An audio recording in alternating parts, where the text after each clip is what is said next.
All right, welcome to The Explainer. Let's talk about a word that gets thrown around a lot but can feel, well, a little intimidating. Sanctification. What even is that? Is it about suddenly becoming perfect? Or some kind of secret spiritual level up? We're going to break it all down today, using some really fresh translations from N.T. Wright's work on the New Testament to map out what this journey of transformation is really all about. So, let's start with this big question. What does it actually mean to become holy? I mean, when you hear that word, you probably picture someone with a halo, right? Something totally removed from our messy, everyday lives. But what if it's not that at all? What if it's something way more dynamic, way more, well, real? Let's dig into some of these scriptural passages and see what they actually say about this journey.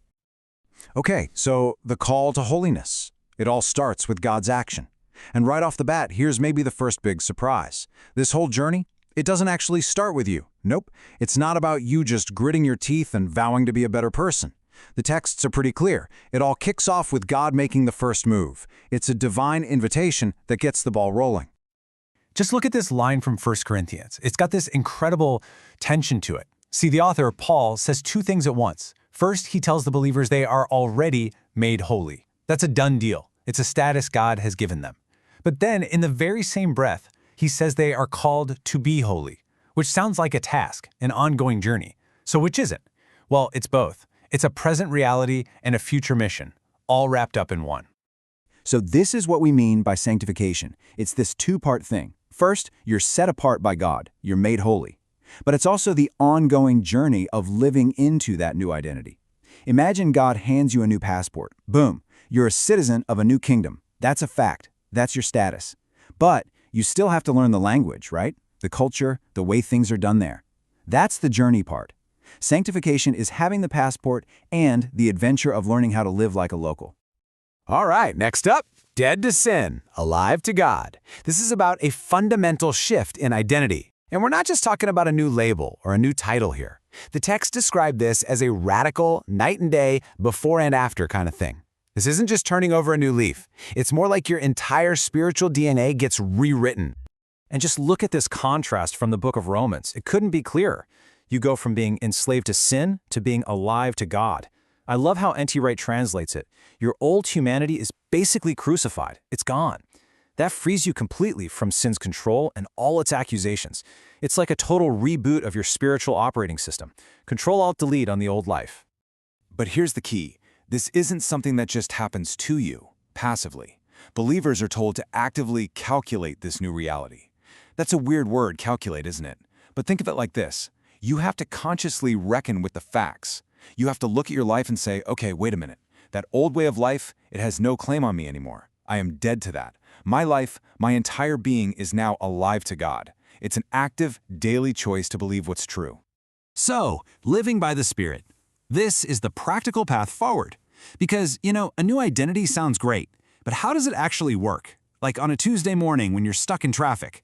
How does this huge spiritual shift actually translate into the nitty-gritty of everyday life?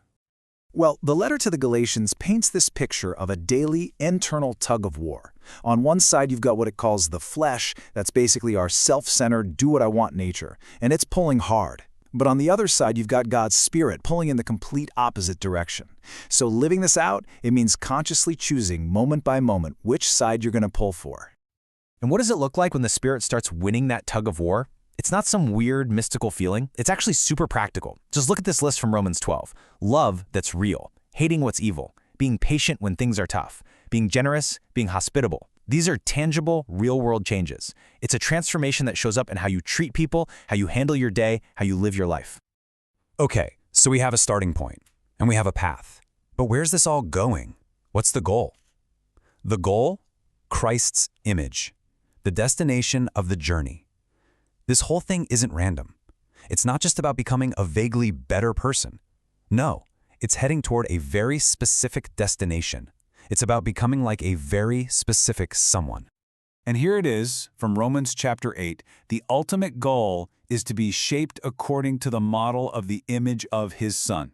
Think about that for a second. It's like God is a master sculptor, and over a lifetime, He is chipping away, smoothing and molding your character, your attitudes, your very heart, to look more and more like Jesus.